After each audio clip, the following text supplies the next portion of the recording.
আজকে লন্ডন থেকে নেতা তারেক রহমান এসে গুপ্ত শব্দ ব্যবহার করছে। এই গুপ্ত শব্দ রাজাকারের চেয়েও শক্তিশালী শব্দ হয়ে উঠবে ইনশাআল্লাহ। এই গুপ্ত শব্দ দিয়েই আমরা জোটকে ইনশাআল্লাহ বিজয়ের পক্ষে নিয়ে যাব ইনশাআল্লাহ। শুনেন, এইসব শব্দের রাজনীতি খেলেন না, এগুলো শেষ হয়ে গেছে। আপনি যখন লন্ডন থেকে আসছিলেন, তারেক রহমান যখন লন্ডন থেকে আসছিলেন, তখন আমরা অনেক আশা নিয়েছিলাম যে উনি বোধহয় দেশের উন্নয়নমূলক কাজ করবেন, ভালো কথা বলবেন। কিন্তু তিনি কোন স্তরের কথা বলছে সেটা আমার বলতে দ্বিধা লাগছে। একজন নেতার মুখে, ওই স্তরের নেতার মুখে এরকম গুপ্ত শব্দ মানায় না। কেমন আছেন? সরাসরি কথায় চলে যাই।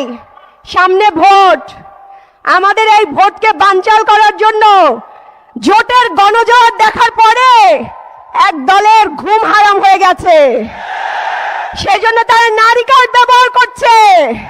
তাদের কার্ডের অভাব নাই। নারী কার্ড, চান্দা কার্ড, লাল কার্ড, নীল কার্ড, আবার কি কার্ড দিবে?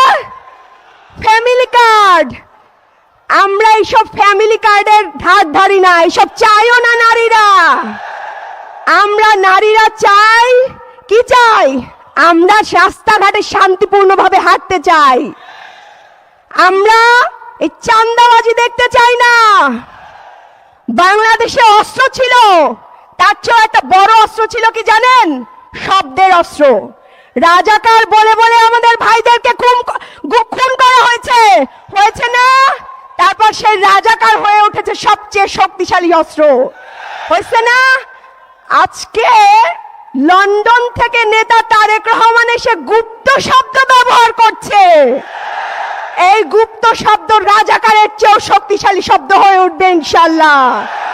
এই গুপ্ত শব্দ দিয়েই আমরা জোটকে ইনশাআল্লাহ বিজয়ের পক্ষে নিয়ে যাব ইনশাআল্লাহ।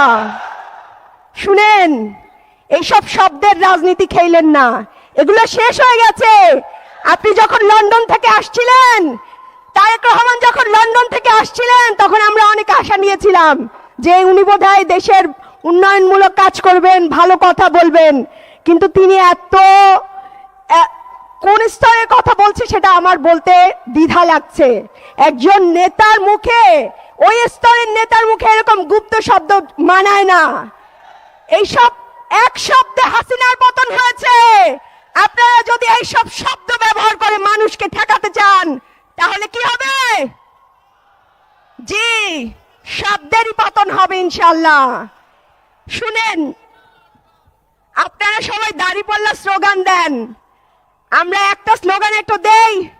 শাপলা কলেজ একটা স্লোগান হবে, জিতবে এবার, জিতবে এবার, এবার দাঁড়িপাল্লা জিতবে এবার। শুনেন ভাইরা, আমাদের জামাত ইসলামের ভাইরা আমাদের ভাইদের জন্য অনেক কষ্ট করছেন। আমরা আবার বোনরা তাদের পাশে দিয়ে কষ্ট করছি। আমরা ইনশাআল্লাহ জোট সরকারকে এইভাবেই এগিয়ে নিয়ে যাব।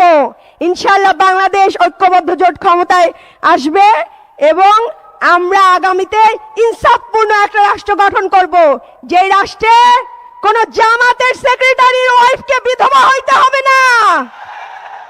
সেই রাষ্ট্রে কোনো মানুষকে গুম, খুন, হত্যার শিকার হইতে হবে না। সেই রাষ্ট্রই আমরা গঠন করব ইনশাআল্লাহ। এবং সেই রাষ্ট্রে সবাই মিলে আমরা হাদি হত্যার বিচার করতে পারবো না?